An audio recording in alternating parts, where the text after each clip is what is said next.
sambat. Loh, padahal semua dari Allah dan semua terbaik. Kita sedang egois kepada Allah. Egois enggak? Egois enggak? Egois enggak? Itulah yang kemudian la in syakartum la azidannakum wa la in kafartum inna adzabi lasyadid. Kalau bersyukur aku tambah nikmatnya, kalau kufur azabku pedih. Bahagia atau tidak? Bahagia.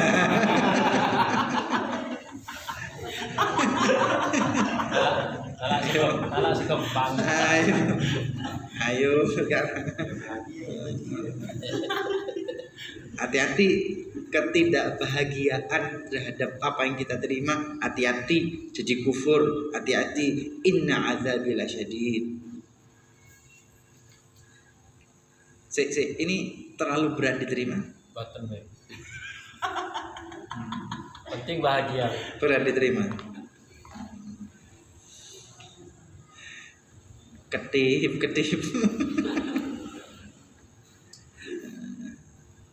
Sebetulnya sama. Ada siang, ada malam, ada panas, ada dingin, ada kemarau, ada penghujan.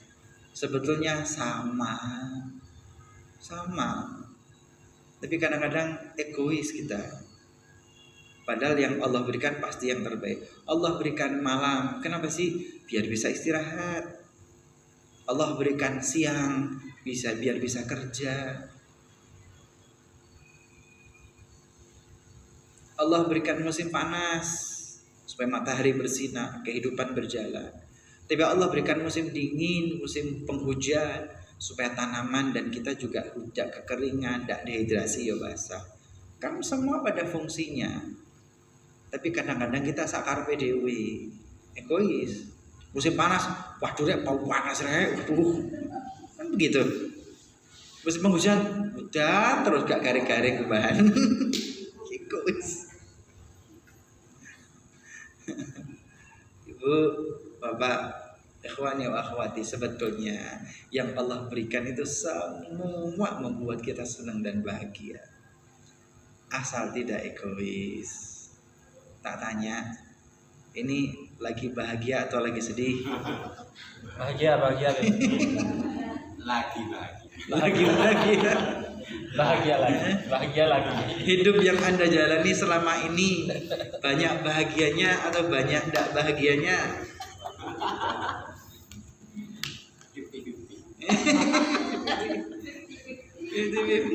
Kehidupan selama ini yang dijalani, bersyukur atau ngeresulo sambat?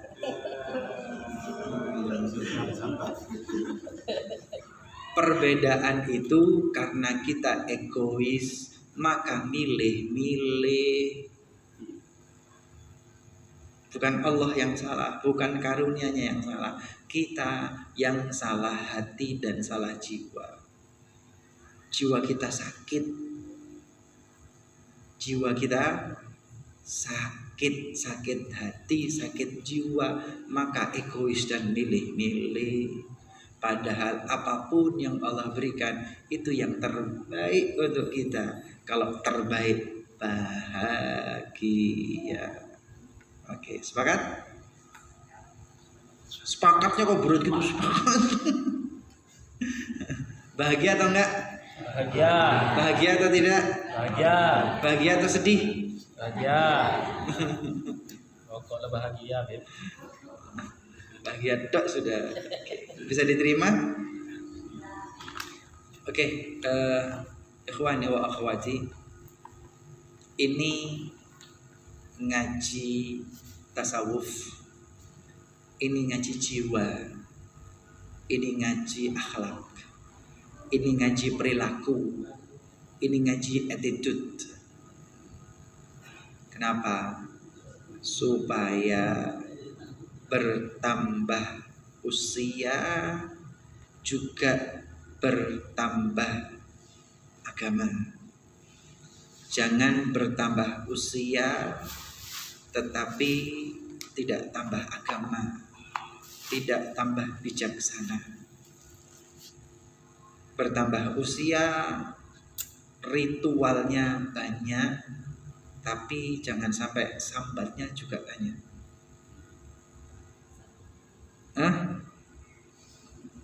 Ritualnya banyak, sholat, puasa, sholawatan, tahajud, istighosah, tahajud, ritualnya banyak, ngaji kantor NU, ngaji kantor NU, ritualnya banyak. Tapi kalau banyak tok, masih sambat, masih ngersulo, masih sedih. Ini berarti gitu ya. Ini berarti kalau kita beli mangga 5 kilo, tapi asem semua. Beli mangga 5 kilo banyak, tapi asem semua. Yaitu ritualnya banyak, tetapi masih sambat, masih ngersulo, masih berkeluh kesah, tidak selalu bahagia. Itu beli buah di pinggir jalan 2-3 kilo, tapi asam semua. Nggak milih gitu ya. Sudah milih tetap asam. Harusnya bagaimana? Ya harusnya manis semua. 2-3 kilo manis. Ritualnya banyak, ibadahnya banyak, kegiatannya banyak. Di waktu yang sama pembawaannya bahagia, senang, bersyukur, nggak overthinking, nggak suudzon, nggak sambat, nggak ngerasulo. Sudah begitu belum? Sudah begitu belum? menjalani proses. Berarti mangganya masih asem. Iya. Tak cerita aja, tak cerita. Biar gampang tak cerita. Bukan masak pohon. Mbak, masak di pohon. Jelas masak di pickup gitu, masak di pohon. Masak di pohon ya. Kalau masak di pohon, matang di pohon, kemudian dipetik, gitu kan? Kemudian dibawa ke pickup dijual. Ya 2 hari bosok sudah itu. Lah ya udah matang di pohon terus ke pickup bosok. Ini petiknya ketika mentah, matang di pickup. Seminggu 2 minggu matang. Kalau matang pohon diambil, ya bosok sehari 2 hari. Logikanya aja begitu. Oke, ini apa nih Cak Rohim? Pokari sweat, wah gaul juga Cak Rohim. Lagi bahagia. Lagi bahagia. Oke, tak cerita sedikit ya. Gini loh Bu, Rasulullah mengalami masa sulit. Lahir yatim, ayahanda beliau sudah nggak ada. Diasuh oleh ibunda beliau Aminah hanya sampai usia 6 tahun. Kemudian Aminah wafat, meninggal dunia. Rasul jadi yatim piatu. Diasuh oleh kakek beliau Abdul Muttalib 2 tahun. Rasul berusia 8, sang kakek wafat. Diasuh oleh paman beliau Abu Talib, tapi nggak bisa bermanja-manja. Usia 9 tahun Rasulullah tumbuh kesadaran beliau tidak boleh menjadi beban pamannya. Maka usia 9 tahun sang paman Abu Talib mengajak Rasulullah ikut serta dalam ekspedisi kafilah perdagangan. Rasul cepat tanggap. Kemudian usia 10, 11, 12 yar'a ghanam. Rasul menggembala domba atau kambing, hewan ternak milik orang Makkah, ala qararita min ahli Makkah, mendapatkan upah yang receh sedikit dari orang Makkah. Kemudian umur 14 tahun Rasulullah ikut Harbul Fijar, perang Fijar, mendapatkan upah gaji ghanimah rampasan perang. Usia 25 tahun memimpin ekspedisi perdagangan kafilah milik Khadijah, sukses besar, maka menikah dengan Khadijah. Usia 25 menjadi pemuda yang sukses. Muhammad Al-Amin, Muhammad yang amanah dapat dipercaya, pemuda terbaik, pemuda berintegritas yang dapat dipercaya, sukses di usia muda, menikah dengan Khadijah At-Tahirah, wanita yang pandai menjaga dirinya. Kemudian Sayyidatul Quraisy, ratu kecantikan Quraisy dan pemilik kafilah perdagangan kaya raya. Ini pemudanya Rasulullah, sukses di usia muda, istrinya Khadijah cantik kaya raya. Maharnya 20 ekor unta. Di zaman itu kendaraan terbaik adalah unta. Selain ada kuda, ada bighal, ada keledai, tapi yang terbaik adalah unta. Bukan satu, tapi 20. 20. Bu, ibu, dulu waktu nikah maharnya berapa? Seperangkat alat sholat. Seperangkat alat sholat. Bu, jangan mau, Bu. Kalau seperangkat alat sholat, tidak usah di SPBU banyak itu. Sholat. Di pom bensin dulu banyak perangkat alat sholat dibuat mahar. Aduh. Bu, 20 unta, 20 kendaraan terbaik di zamannya. Rasulullah sukses di usia muda. Kenapa? Karena merintis kerja mulai usia 9 tahun. Kalau cuman baca buku teori ekonomi tok, tapi tidak pernah terjun dalam dunia usaha, ya nggak bakal sukses. Cuman baca tata cara berenang, tidak pernah nyemplung, ya tetap aja tenggelam nanti kalau kecemplung gitu. Tata cara taekwondo, karate, baca tok, tapi tidak pernah tawuran. Kalah sama bonek sama Arema kalau tarung itu. Lah Rasulullah nggak banyak teori, tapi langsung praktek. Begitu pula Bu, Pak, penguasa ekonomi di Indonesia, ekonom yang gede itu loh, Taipan itu loh. Mereka menggurita bisnisnya bukan karena baca buku dan sekolah, tapi langsung terjun. Yang terlalu banyak sekolah dan kuliah jadi pegawainya.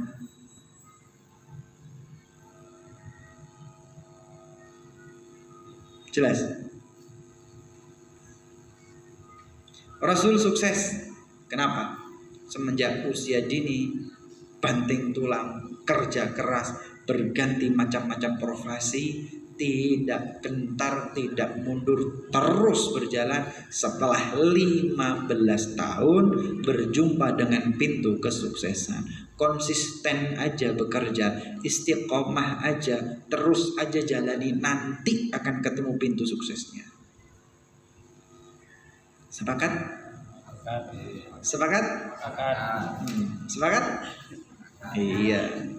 Usia 25 di zona aman dan nyaman, kaya raya, lini bisnisnya sudah terbentuk, nggak kurang apapun. Umur 25 zona aman dan nyaman. Kemudian dari usia 25 bergeser ke usia 40 tahun.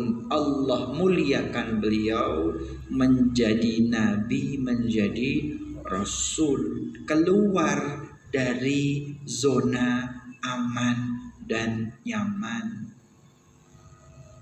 Jadi nabi itu beda dengan dulu sebelum menjadi nabi. Dulu Muhammad Al-Amin, Muhammad yang amanah, Muhammad dapat dipercaya, pemuda terbaik, dielu-elukan, dipuji-puji. Tapi begitu jadi nabi, tabban laka ya Muhammad, alihada jama'atana, celaka engkau wahai Muhammad, apa untuk omong-omong kosong ini kau kumpulkan kami semua. Tabban laka wa tabban saira, celaka engkau, apes hari gara-gara omonganmu. Maka turunlah tabbat yada abi lahabi wa tab. Kemudian Rasulullah dicaci maki, difitnah, didustakan, dinistakan, diludahi, dilempari batu, rumahnya dikotori, dirusak, ketika sholat dilempar, diberi kotoran, bisnisnya dihancurkan, dipinggirkan, diputus, diisolasi, diembargo secara ekonomi, sosial, dan pergaulan, disingkirkan dari Mekah, terusir ke Syekh Abi Thalib, lini bisnisnya hancur, istrinya wafat meninggal dunia, pamannya Abu Thalib wafat meninggal dunia. Maka Rasulullah merasa Mekah tidak bisa dijadikan tempat dakwah. Rasul keluar dari Mekah menuju ke Taif. Taif ternyata juga merespon dengan respon yang sama. Rasul dicaci maki, dihina, diusir, dilempari batu berdarah-darah, luntang luntung. Ini Rasulullah nggak punya tempat masuk Mekah, nggak bisa. Taif menolak. Harta nggak punya, teman tidak ada, bisnis habis, istri meninggal, pamanda yang melindungi wafat. Yang dulunya di puncak kejayaan berubah drastis di titik nadir.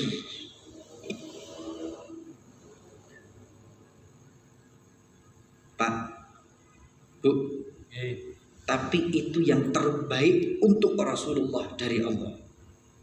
Sambat enggak? Rasul sambat enggak? Rasul ngeresulo enggak? Bahkan ketika malaikat Jibril datang, ya Rasulullah, perintahkan aku untuk menimpakan gunung itu kepada orang Taif yang durhaka. Rasul mesam senyum. Allahumma hdi qaumi fa innahum la ya'lamun. Ya Allah, berikan mereka hidayah, mereka tidak paham.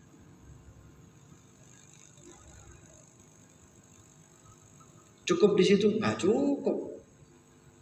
Itu tetap orang Makkah memusuhi Rasulullah. Akhirnya perintahkan sahabatnya, tinggalkan kota Makkah, hijrah ke kota Madinah. Rasul memastikan dulu seluruh sahabat itu meninggalkan Makkah, meninggalkan hartanya, meninggalkan asetnya, meninggalkan kekayaannya, meninggalkan rumahnya, meninggalkan semuanya, hanya membawa iman di dada, keluar dari Makkah menuju Madinah. Rasul memastikan semua aman, semua sudah meninggalkan Makkah, semua sudah selamat. Baru beliau sendiri yang keluar dari Makkah. Itu pun orang-orang Makkah sepakat mengepung rumah Rasulullah. Pemuda-pemuda terbaik dari seluruh kabilah Makkah dipersenjatai dengan senjata lengkap. Pembunuhan berencana sudah ada di masa Rasulullah.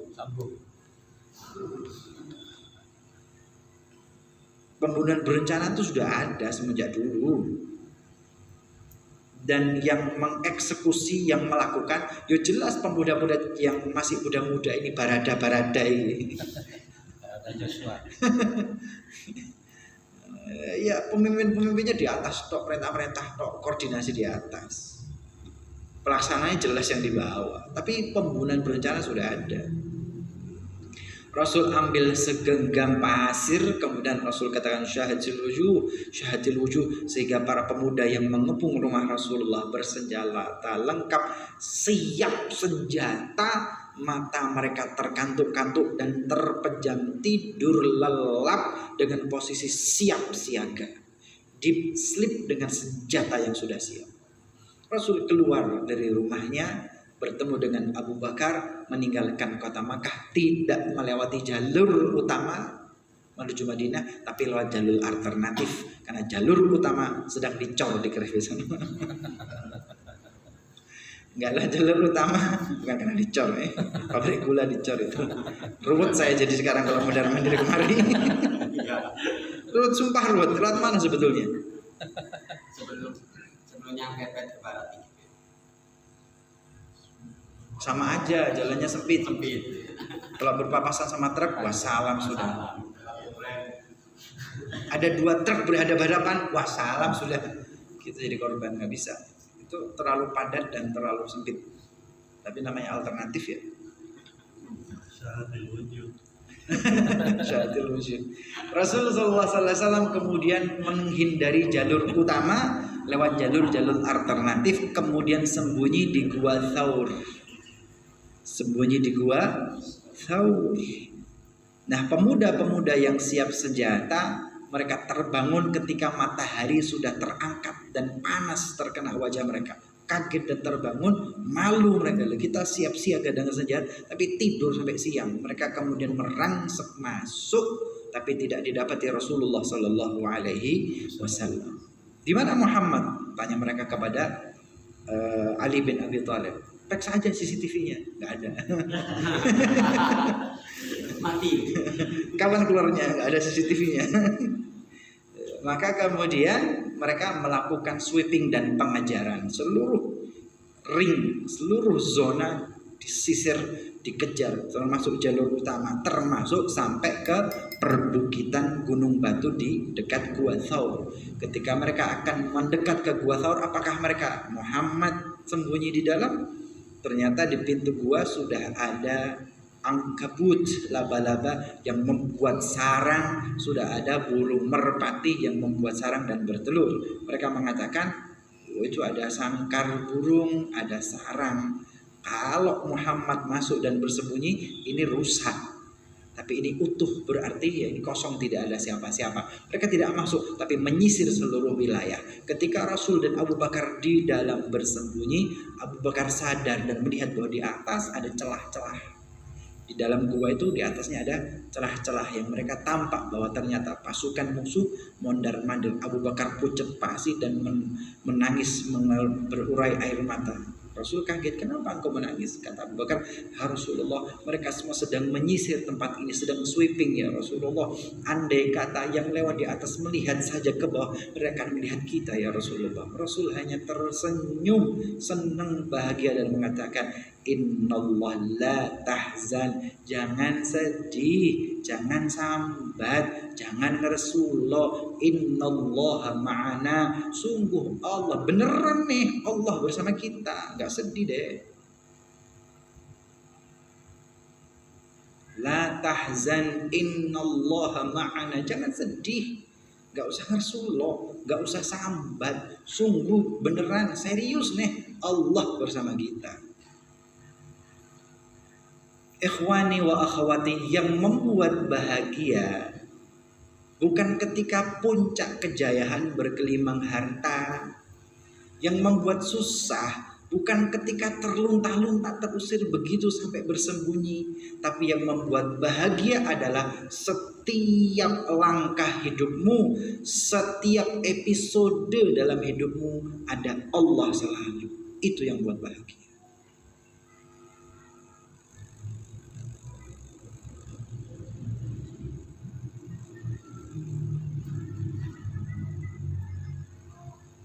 Kedip-kedip, kenapa ini kedip-kedip ini? Sedang tidak bahagia. Tidak mudah. Aduh. Hah? Rasul tetap bahagia kan? Bahagia. Bukan ketika dulu bersama Khadijah di puncak kejayaan, kemewahan, kemegahan. Bahagia tentu. Tapi ketika berada di titik nadir terbawah, itu terlunta-lunta, hanya menyelamatkan diri dan jiwa. Gak ngomong harta, gak ngomong bisnis, gak ngomong makan, gak ngomong. Tapi hanya untuk menyelamatkan diri saja, sampai kocar-kacir dikejar.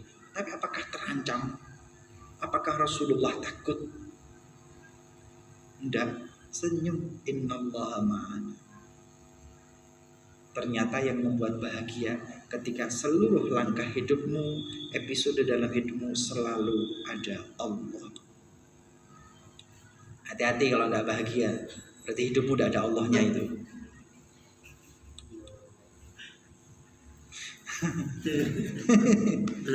Ada yang bahagia?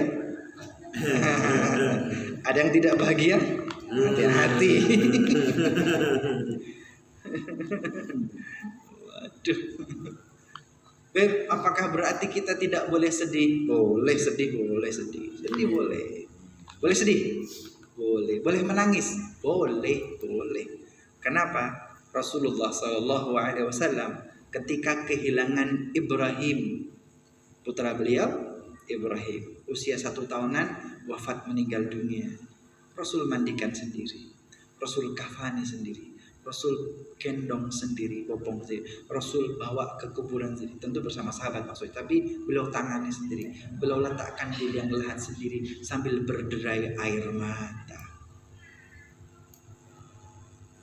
Umar bin Khattab melihat, wah sambat ini. Umar melihat Rasulullah ini. Umar melihat Rasulullah yang berderai air mata nangis. Maka Umar mengatakan, atabki ala Ibrahim, ya Rasulullah, kau menangisi Ibrahim, kau sambat ya Rasulullah, kau ngeresuloh ya Rasulullah, kau tidak terima ya Rasulullah. Kata Rasulullah, innal aina la tajma', mataku ini bercucuran air mata. Wal qalba la yahzan, hati ini hancur dan begitu sedih. Wala naqul bi alsinatina illa ma yurdi rabbana, tapi lisan tak pernah terucap kecuali yang membuat Allah ridha.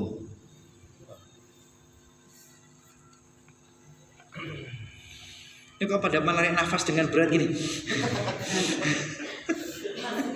Terharu gitu. Oh, terharu ya. Aduh ya Allah. Bahagia apa enggak? Ya. Sekarang suaranya sepakat bahagia. Aduh, lantas bagaimana Bib? Sudah, selama hidup berarti Allah akan memberikan karunia yang terbaik untuk kita. Terus bahagia aja. Bahagia aja, itu yang terbaik. Bib, kalau ada karunia yang membuat kita menangis, boleh nangis. Ada sesuatu yang membuat kita sedih, boleh sedih, boleh nangis, boleh sedih, tetapi lisan tidak terucap kecuali yang membuat Allah ridha. Sudah cukup? Pak, perlu dibaca dulu. Cukup. Penutup, paragraf penutup penting. Bu, Pak, ikhwani wa akhwati, Gus, Ning, terima aja. Karunia apapun, terima aja. Terima aja. Buat seneng aja. Buat bahagia aja. Beb gak enak rasanya, terima aja. Beb pahit rasanya, telan aja. Beb sedih, udah terima aja.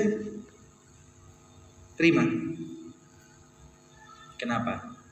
Mereka yang tidak bisa menikmati kesulitan tidak layak mendapatkan kesuksesan. Tak ulangi lagi.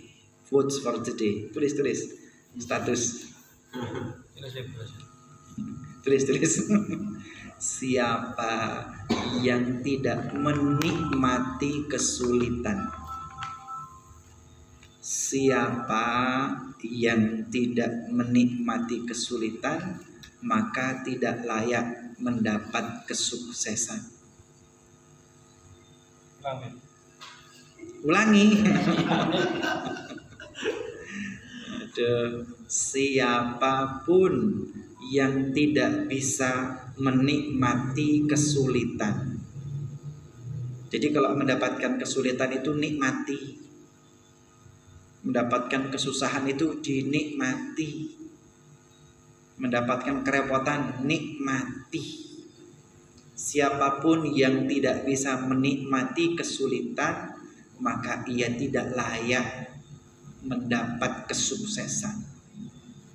Kita akan sukses setelah bisa menikmati kesulitan.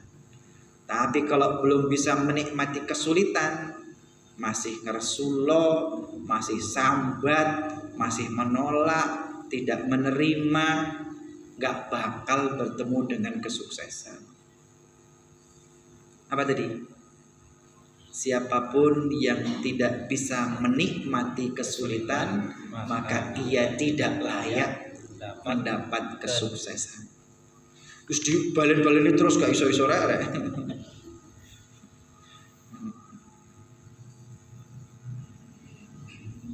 Sudah?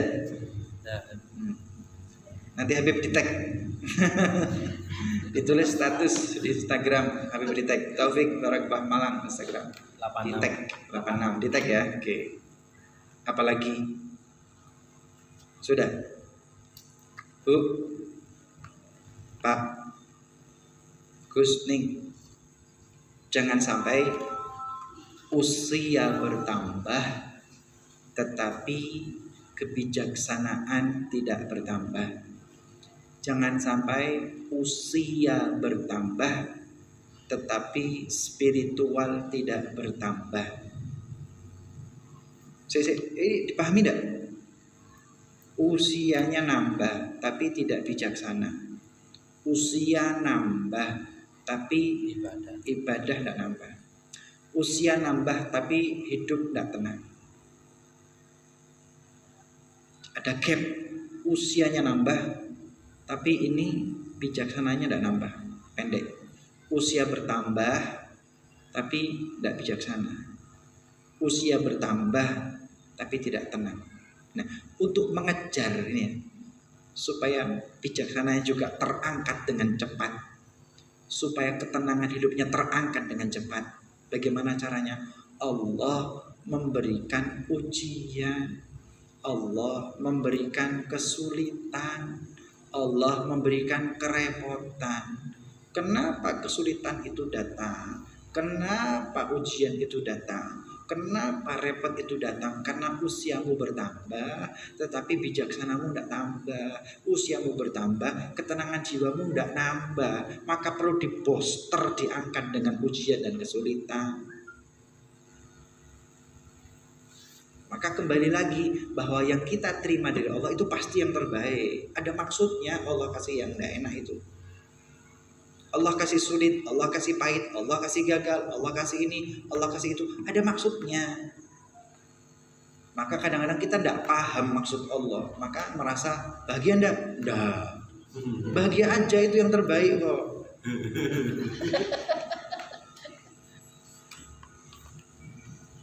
Bahagia aja itu yang terbaik. Cuman nggak tahu maksud Allah apa gitu. Makanya kalimatnya, yang tidak bisa menikmati kesulitan tidak layak mendapatkan kesuksesan. Kalau kesulitan ini kita tidak enjoy, ujian ini tidak bisa kita nikmati, kerepotan itu tidak kita bisa lalui, berarti kesabaran kita tetap, ketenangan kita tetap, agama kita tetap. Kalau tetap bagaimana? Berarti gagal. Kalau gagal, yo diposter lagi biar terangkat.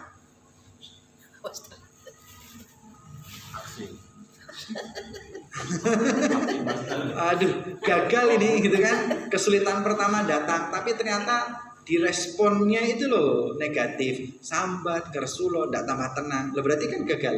Ujian pertama ini gagal, sehingga tidak mengangkat kebijaksanaan dan ketenangan hidupnya. Terus bagaimana? Harus diposter naik, yo ditambah sulit lagi.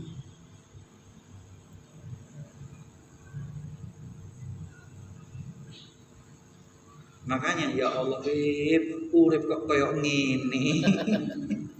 Ya Allah, ndak mandek kesulitan, musibah ndak mandek lah ya.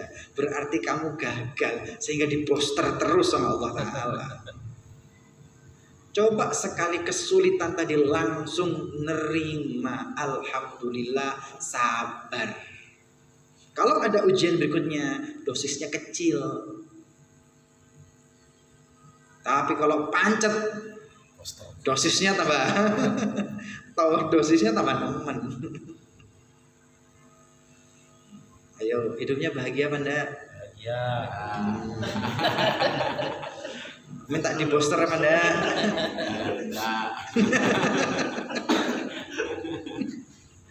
Nah iya, Rasul itu berada di titik terendah sama aja buat beliau. Tetap innallaha ma'a, senang bawaan.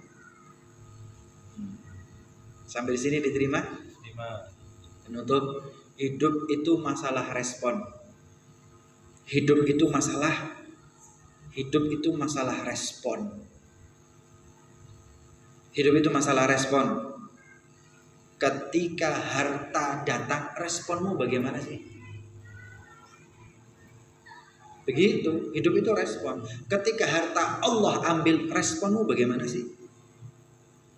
Hidup itu hanya masalah respon aja. Yang paling berbahaya kalau salah respon.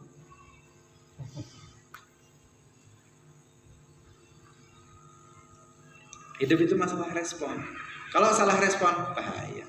Selama ini kira-kira responnya udah bener belum? Kadang-kadang Selama ini hidup kita udah bener nggak responnya? ambiar.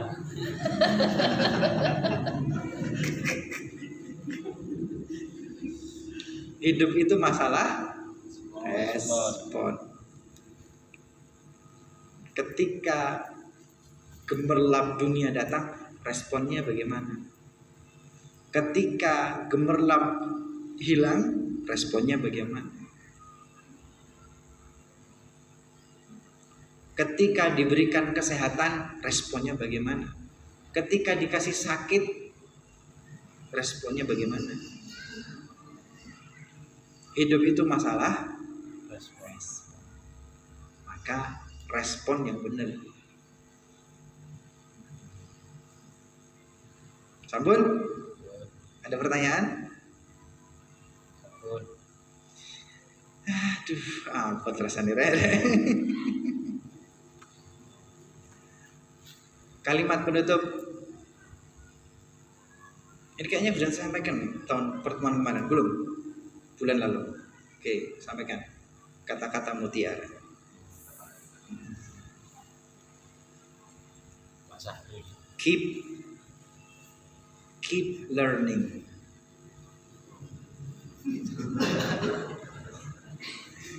Ini bahasa Inggris sekarang. Ya, dosisnya dinaikkan lah. Mosok bahasa Indonesia tok. Ini dosisnya dinaikkan ini. Learning. Keep learning gitu kan. Keep learning.